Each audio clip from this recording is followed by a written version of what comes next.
Welcome to Above Par. I'm your host, Kathy Hartwood. I show you how to take more of your talent to the golf course without practicing harder, taking more lessons, or buying new equipment.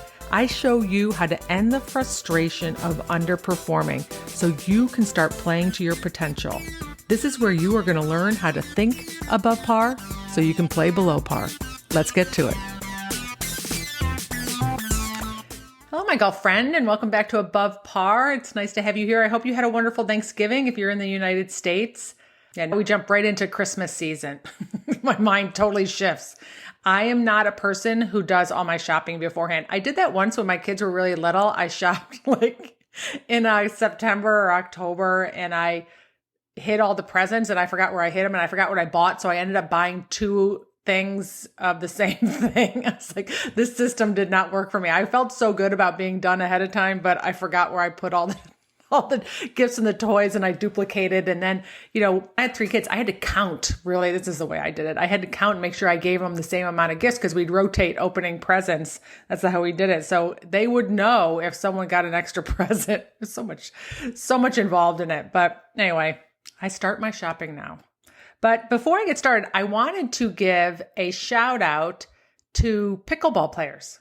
I have quite a following, from what I understand, of pickleball players, especially in West Virginia. And so I appreciate you listening to the podcast and using all the tools and tactics that you learn here and applying it to other areas of your life. I think that's awesome. And I hope it's up-leveling the way that you're playing or enjoying the game. I love pickleball. I just don't play it very much, but this is the thing. You can apply all the tools that you learn in this podcast to anything. This is about how you manage your brain, and wherever you go, you take your brain. So if you can just think outside the box on some of the tools, change the noun golf and put something else in there, you'll be able to apply it to a lot of different areas of your life. So hello to all of my pickleball friends. Thank you for listening. And don't go anywhere because this will apply to you too. I want to talk to you today about what it takes to up-level your mental game, or how you think in whatever you're doing, whatever sport you're playing, whether you're playing golf or pickleball. What does it take? What's actually involved in it? When we talk about the mental game, so many people I think have different definitions of it. People think it's a strategy or something that they just need a tool or a tactic or something that they have to do in their pre-shot routine to help them get over that shot at the moment. And I'm going to tell you, there is a component to that for sure. I think your pre-shot routine is very important. You can have some tools and tactics that will help you in different situations. I come at it from a little different standpoint. I like to teach you how to manage your whole brain so that whatever situation you're in, you can empower yourself to make the most of the moment. I went to sports psychologists when I was playing for a living, and they really just gave me one tactic for one area that I was struggling with, but I never got any help in a broader stroke on all the other different areas that when they came up, I wasn't as powerful or in control as I wanted to be. I coach you a little differently. I teach you the skill of managing your brain, and you go ahead and whatever situation you're in, you're empowered to be able to manage it. There really are 2 ways for you to know whether your mental game, how you're managing your thoughts, are impacting your golf game. One is the differential between what you can do and what you can do on the golf course, right? I mean, if you can hit the shots on the range, but you can't do them on the golf course, that is definitely up in your brain. That is the way that you're thinking or how you're dealing with things so that you can't move your body the same way that you can on your range. For sure, I would call that your mental game. There is no really shot involved in that. You don't need to be in a certain situation. You don't need to be on a certain hole or finishing. This is you just not being able to take those swings out there because you're getting in your own way. And number 2 is how you feel. Like if you feel crappy after you play, if you feel crappy before you play or while you're playing, if you're not enjoying the game, if you're frustrated more than you're enjoying it, if you spend an extended period of time in a negative emotion, if golf is consuming your life, that's your mental game too. Because that stuff right there hangs out with you the whole time you're playing. What you make your results mean, how you're going to treat yourself at the end of your round, that affects every single shot that you have during a round, right? So it's either how you're showing up out on the golf course, you're not taking the talent that you have out there, or it's how you feel. Really, everything that we do is based on how we want to feel. Everything that we do and we don't do is based on how we want to feel. And everything, really.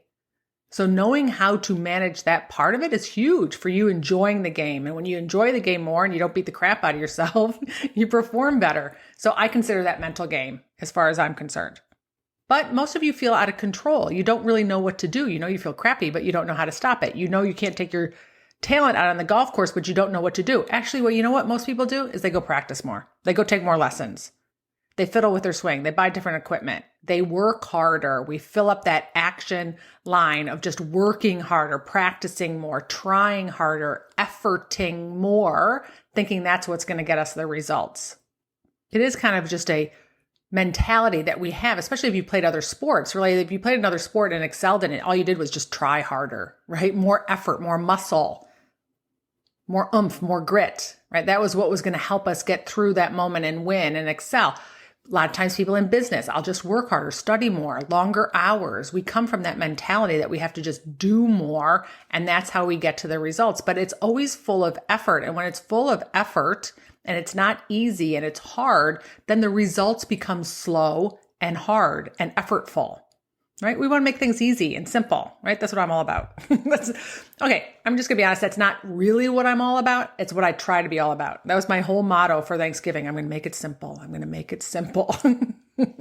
So let me give you 4 things that it's going to take for you to up-level your mental game, up-level the way that you deal with your brain, your thoughts, and your emotions so that you can take your talent on the golf course. 4 things that are going to help you deal with all the emotions out on the golf course so that you can enjoy it more. It's less frustrating, less disappointing. We have less fears and anxiety, all those things. The first one is awareness. So many of us go through life really unaware of what we're thinking at any given moment. That also applies to the golf game, for sure. What happens is we let the primitive part of our brain, that habit part of our brain, take over and run the show. And we never question it. We never listen to it. We never pay attention to it. All right. I make the analogy like if you were in a bus, I call the thoughts and all that chatter that you have, that negative chatter that you have in your brain, all those voices that are telling you that you suck and that you shouldn't do it and you're going to fail. I call those hamster thoughts that are in the back of your brain. I call them hamster thoughts because I had a very scary hamster cage when I was a kid, and there was a lot of crazy stuff going on in that hamster cage, all times. They multiplied like crazy, and sometimes they were all sleeping. And this is kind of the thoughts that are in the back of our brains. Sometimes they're really noisy, like we shook a hamster cage, and sometimes they're all sleeping, right? So days when they're all sleeping, those little voices in the back of our head that we feel like, oh, this is the day that I want over and over again. Things are so easy. I call those green light days for the most part, right? Everything's going really easy. And then we shake the cage. Something happens.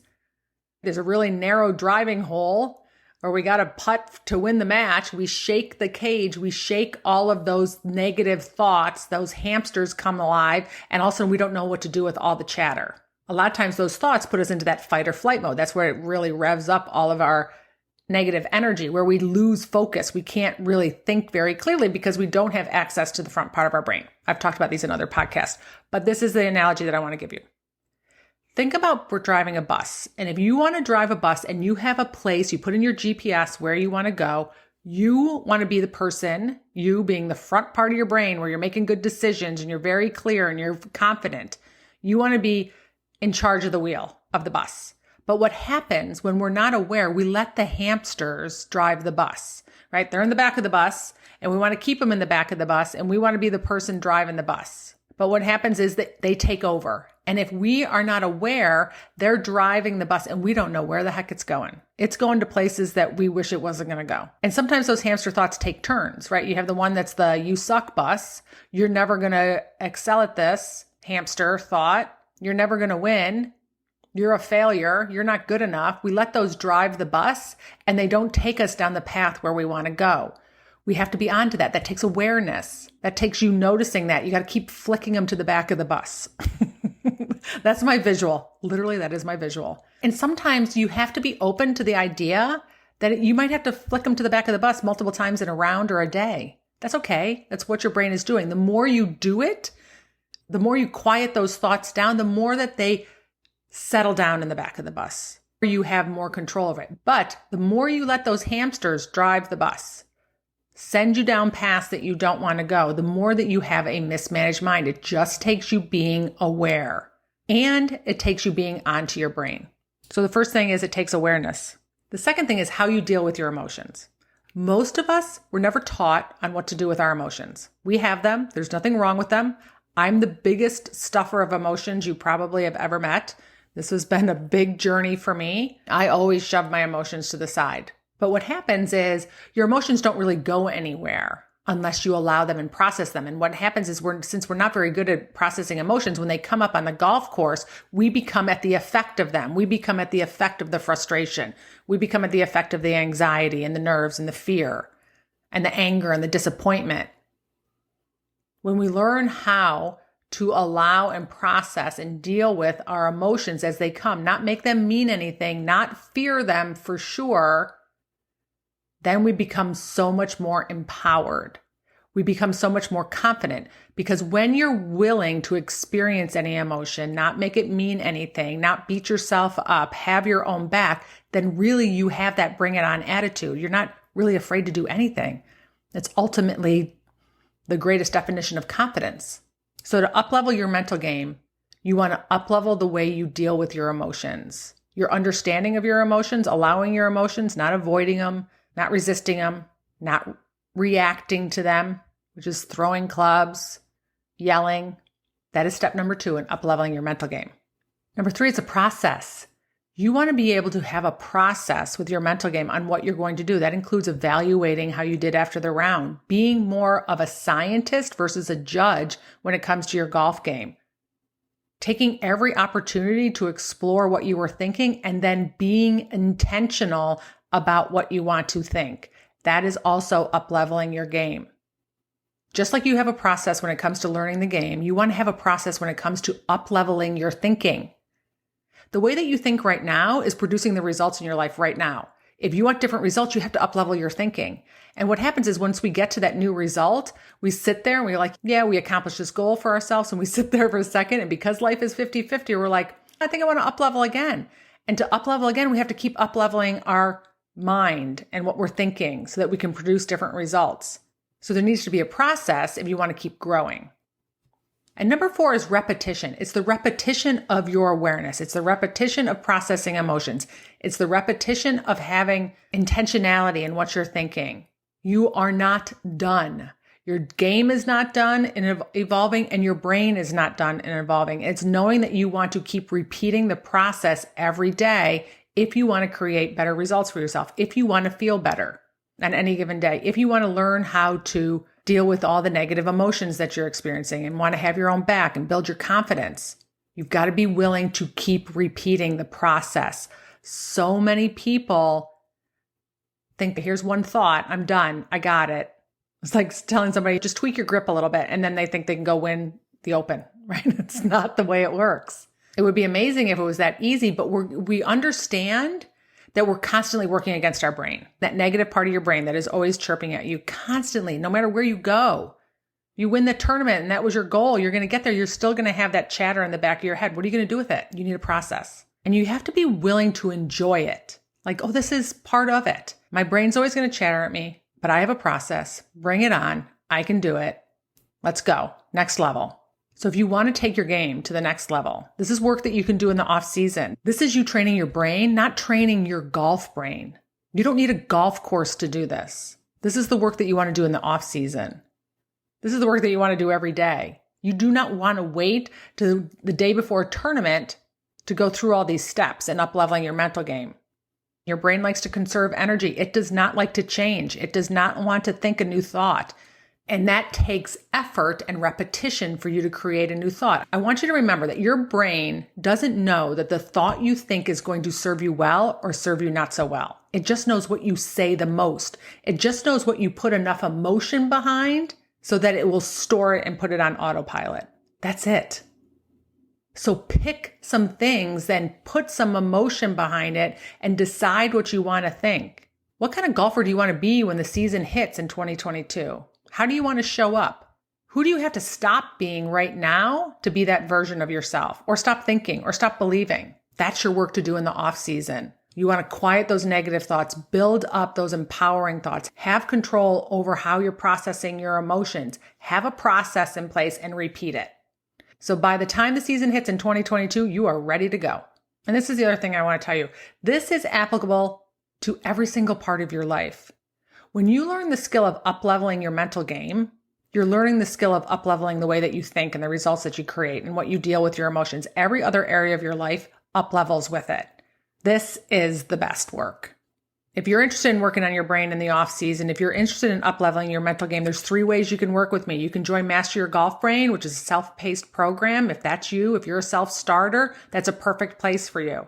If you want some more support and some interaction, then there's the off-season mental boot camp. That's a live group workshop series. Every week, you work through the process live with me. You can ask questions and have the support. The other way to do it is one-to-one or in a small group. Share the time, bring some teammates, some friends, family, and just head to kathyhartwood.com and you'll find all the information there. All right, my friends, winter is coming. There's work to be done. Let's get ready for the season in 2022.